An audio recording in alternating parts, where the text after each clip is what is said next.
પ્રકરણ 17 કુદરતી વનસ્પતિ. વિદ્યાર્થી મિત્રો, વનસ્પતિ જગત એ માનવ જીવન માટેનું એક અનિવાર્ય અંગ છે. વનસ્પતિ વિનાના જીવનની કલ્પના કરવી પણ મુશ્કેલ છે. આપણા પ્રાચીન શાસ્ત્રોથી લઈને આધુનિક વિજ્ઞાન પણ વનસ્પતિનું મહત્વ સ્વીકારે છે. ભારત વૈવિધ્યસભર કુદરતી વનસ્પતિ ધરાવે છે.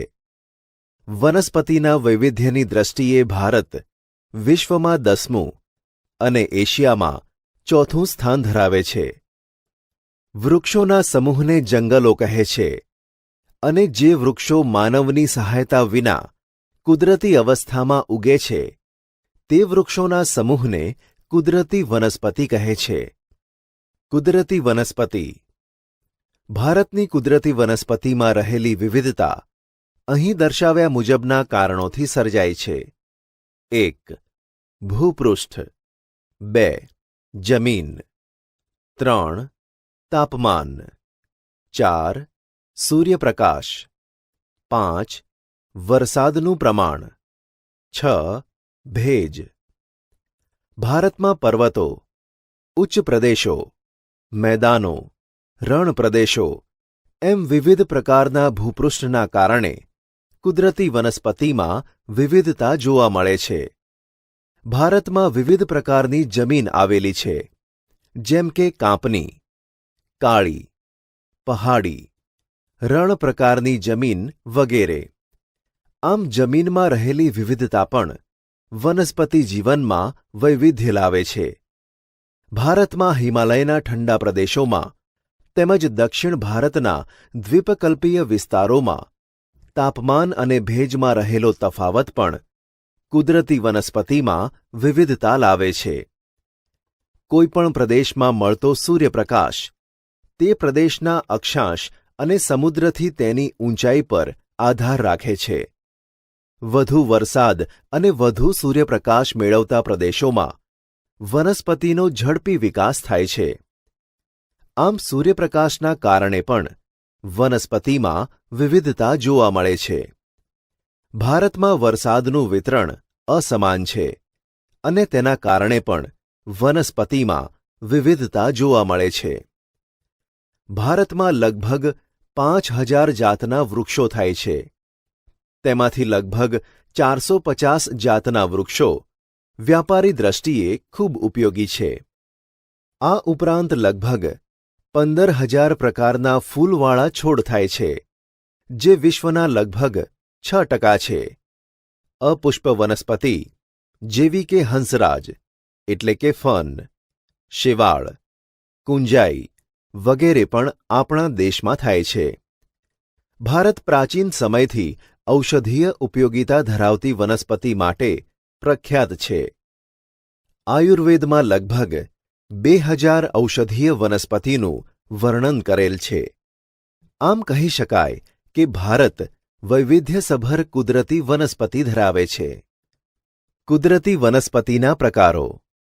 વિદ્યાર્થી મિત્રો, કોઈપણ વનસ્પતિનું અસ્તિત્વ અને વિકાસ ત્યાંની આબોહવા ઉપર આધારિત હોય છે.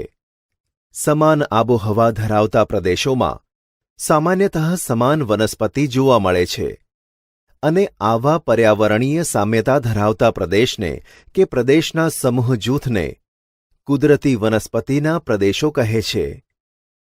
ઊંચાઈ, જમીન, વરસાદ અને તાપમાનની વિવિધતાના આધારે કુદરતી વનસ્પતિને 5 ભાગમાં વહેંચી શકાય. 1. ઉષ્ણકટિબંધીય વરસાદી જંગલો. 2. ઉષ્ણકટિબંધીય ખરાઉ જંગલો. 3. ઉષ્ણકટિબંધીય કાંટાળા જંગલો. 4. સમશીતોષ્ણ કટિબંધીય જંગલો અને ઘાસના મેદાનો. 5. ભરતીના જંગલો એટલે કે મેંગ્રોવ. 1. ઉષ્ણકટિબંધીય વરસાદી જંગલો. વિતરણ. ઉષ્ણકટિબંધીય વરસાદી જંગલો ગરમ અને ભેજવાળા પ્રદેશમાં, જ્યાં સરેરાશ વાર્ષિક વરસાદ 200 સેન્ટીમીટર કરતાં વધુ અને વાર્ષિક સરેરાશ તાપમાન 22 કરતાં વધુ જોવા મળે છે તે પ્રદેશોમાં આવેલા છે. આ જંગલો ભારતમાં પશ્ચિમ ઘાટના વધુ વર્ષાવાળા વિસ્તારોમાં, લક્ષદ્વીપ, અંદમાન નિકોબાર, અસમના ઉપરી વિસ્તારોમાં, તમિલનાડુના તટીય પ્રદેશમાં જોવા મળે છે. વૃક્ષો: અહીં મેહોગની, અબનુસ, રોઝવુડ, રબર વગેરે વૃક્ષો જોવા મળે છે.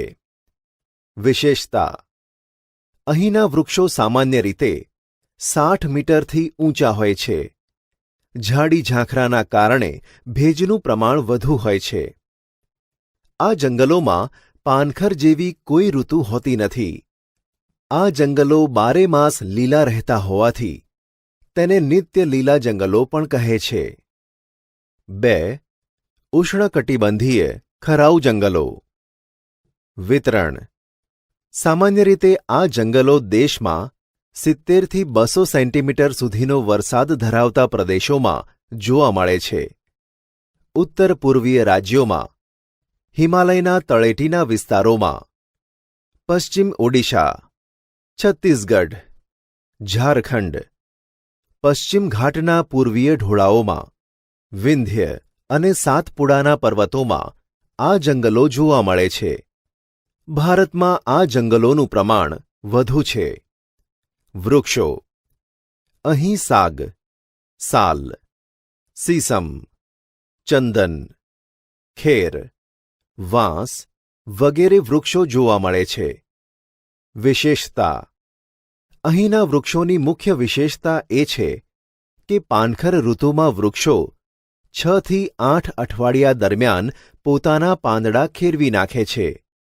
દરેક પ્રજાતિના વૃક્ષોનો પાન ખેરવી નાખવાનો ચોક્કસ સમય હોય છે, જેથી જંગલો કોઈ ચોક્કસ સમય દરમિયાન પાન વિનાના હોતા નથી.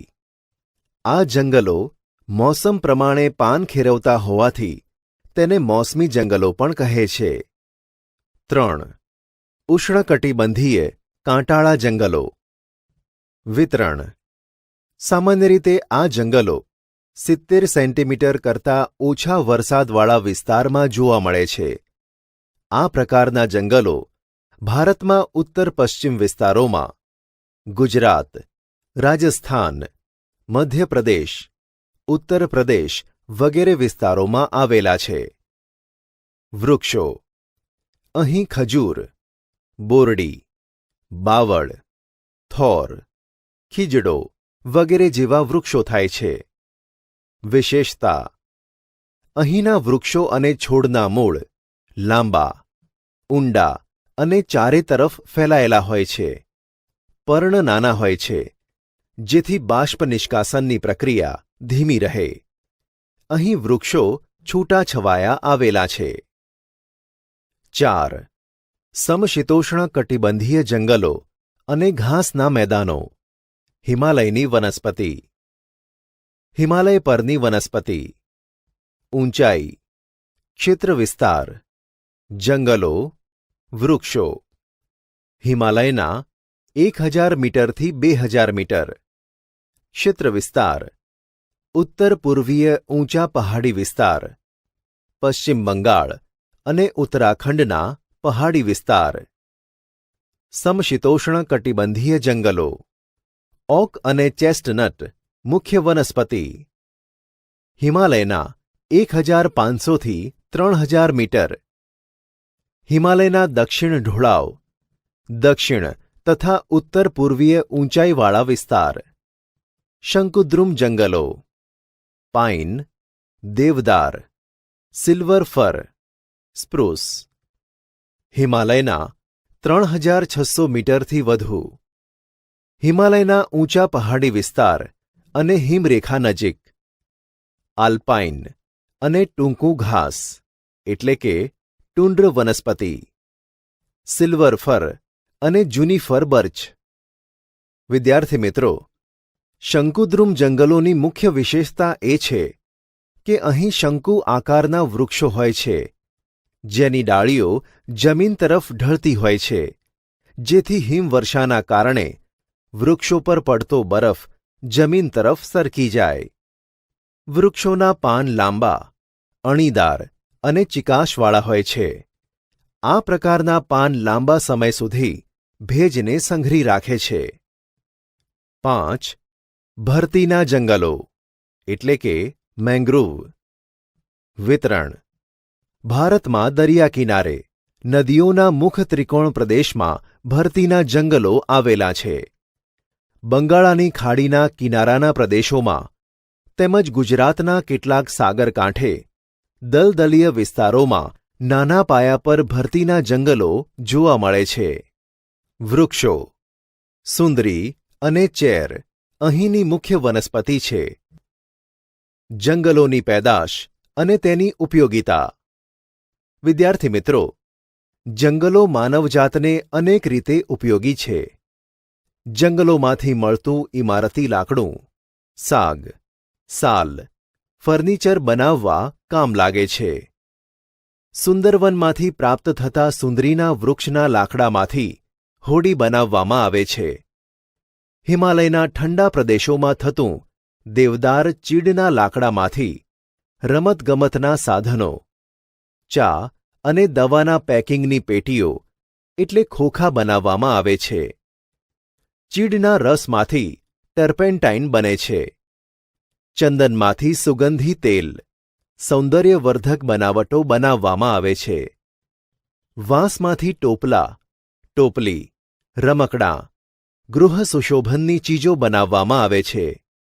જંગલો લાખ, રાળ, ગુંદર, રબર, મધ, નેતર જેવી વન્ય પેદાશો પૂરી પાડે છે.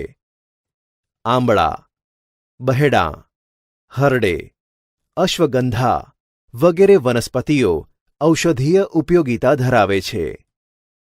આ કોઠો જોઈએ. વનસ્પતિની ઔષધીય ઉપયોગિતા. વનસ્પતિ ઔષધીય ઉપયોગિતા. સર્પગંધા લોહીના ઊંચા દબાણના રોગની સારવારમાં. લીમડો જીવાણુ પ્રતિરોધક તરીકે. તુલસી શરદી, ઉધરસ, તાવ. અર્જુન સાદડ હૃદયરોગની સારવાર.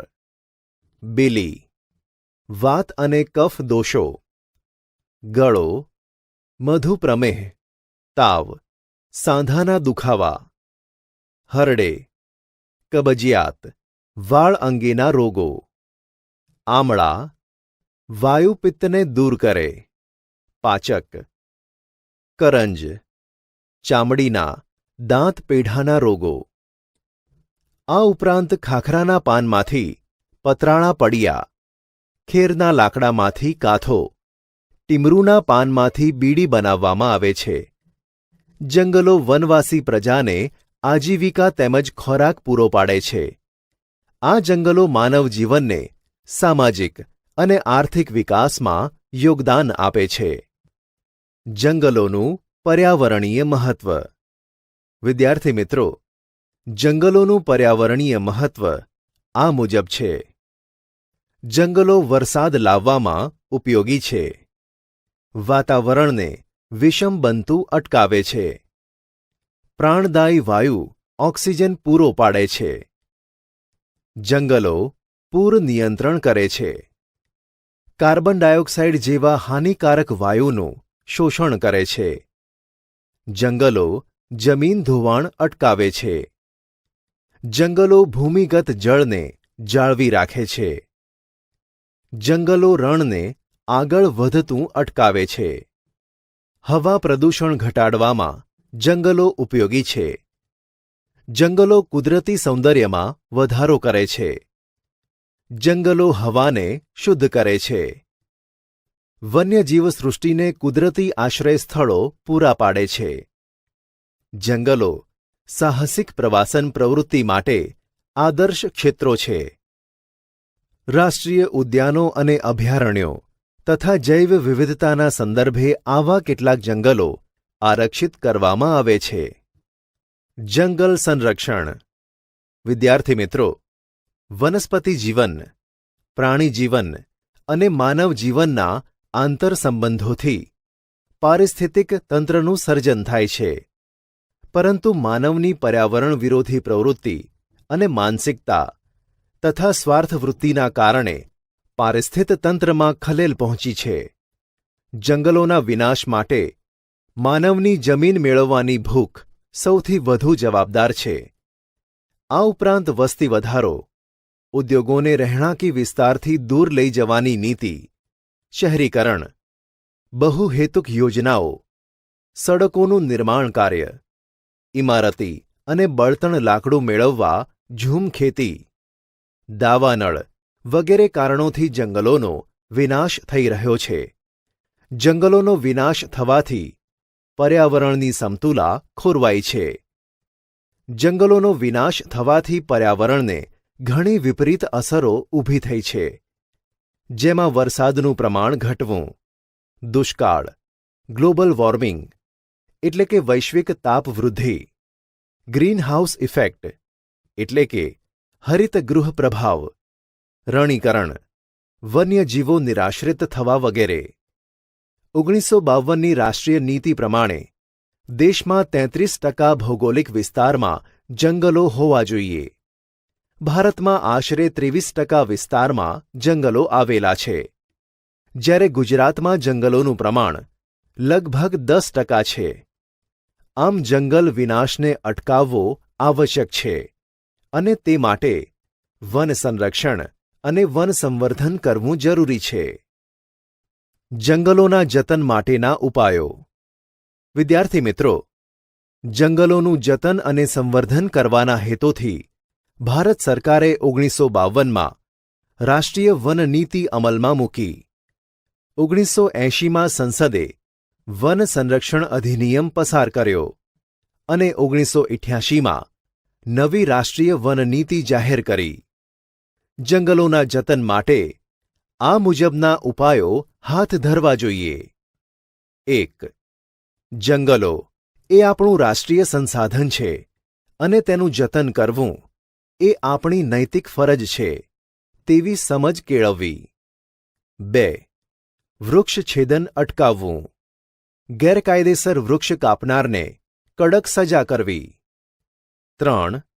વન મહોત્સવ અને સામાજિક વનીકરણ કાર્યક્રમોમાં લોકભાગીદારી વધારવી.